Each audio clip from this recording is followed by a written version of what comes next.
যুবকের দিলের মধ্যে মায়া লাগিয়ে গেল। High high high high high, আমি কি করলাম?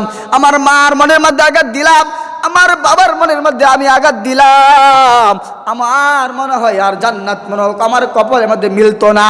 এবার ওই মাসটা হলো রমজান মাস। এবার ওই আল্লাহর বান্দা কি করলো জানেন? কি করলো?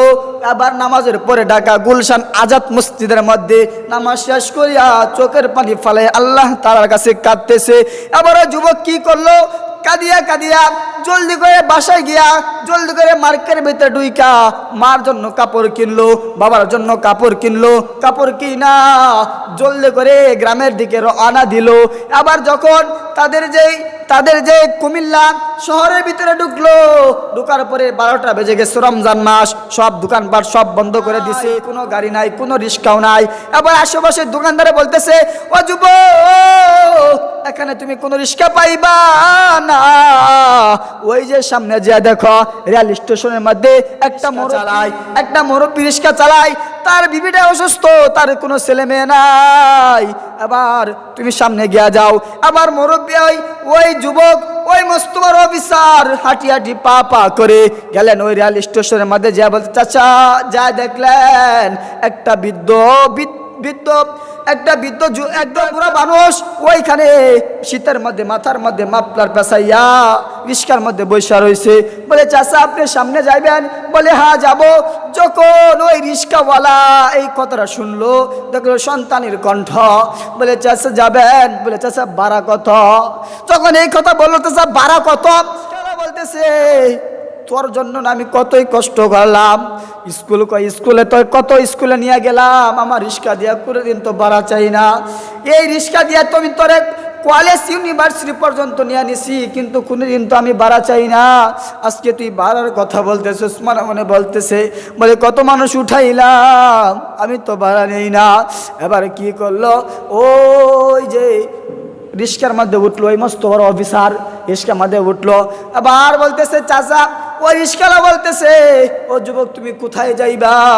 বলে, চাচা আমি ভুল বুঝতে পেরেছি, আমি আমার মার মনের মধ্যে কষ্ট দিয়েছি, আমি আমার বাবার মনের মধ্যে কষ্ট দিয়েছি, আমি আমার মার পায়ের মধ্যে দরিয়া বাবার পায়ের মধ্যে দরিয়া আমি মাফ চাইব। এবার এগুলো কথা বলতেছে। এবার কিছুক্ষণ পর ওই রিক্সাওয়ালা ওই মস্ত বড় অফিসারের বাবা কি করলো? মাথার মাফলারটা খুলিয়া তার সন্তানেরকে দেখায় দিল। এবার সন্তানের দিলের মধ্যে মায়া লাগিয়ে গেল। সন্তান লাভ দিয়া রিক্সা তেলে নামিয়া বাবার পার মধ্যে এরকম ভাবে জড়াইয়া ধরছে। বলে, বাবা অনেক ভুল করেছি, বাবা আমাকে মাফ করিয়া দাও, বাবা মাফ করিয়া দাও। বাবার কাছে মাফ চাইলো। এবার গেল বাড়িতে গিয়া মার কাছে মাফ চাইলো, মা বাবা মাফ করে দিছে। সুবহানাল্লাহ, জোরে বললেন না মুসলমান ভাইরা আমার? দেখেন তার মা বাবা হেদায়েতের জন্য দোয়া করছে, আল্লাহ তাআলা তার হেদায়েতের রাস্তা খুলিয়া দিছে। সুবহানাল্লাহ। কিন্তু বর্তমান সমাজের মধ্যে কিছু মা বোনেরা দেখবেন যে সন্তান যদি একটু না দুষ্টামি করে, সাধারণত যুবকরা দুষ্টামি করতেই পারে, বলবে বলে যে হ্যাঁ মরতেবেলা কানায় মরবি, ল্যাংরে মরবি, এরকমভাবে ঠিক মতো না খাবার পাইতি না, মরতেবেলার মুখ দিয়ে রক্ত আইব, হ্যান হইব তেন হইব। এগুলো দেখবেন কিছু গ্রামের মা বোনেরা বলে। এগুলো বলবেন না। মা বাবার দোয়া সরাসরি কবুল।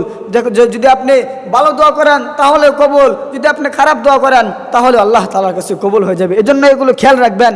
যেহেতু মা বোনের আওয়াজ শুনতেছেন, যেহেতু মা বোনের আওয়াজ শুনতেছেন, এগুলো একটু খেয়াল রাখবেন যে যেরকমভাবে মা বাবার সন্তানের উপর হক আছে, ছেলেরও সন্তানের মা বাবার উপর হক আছে। মুসলমান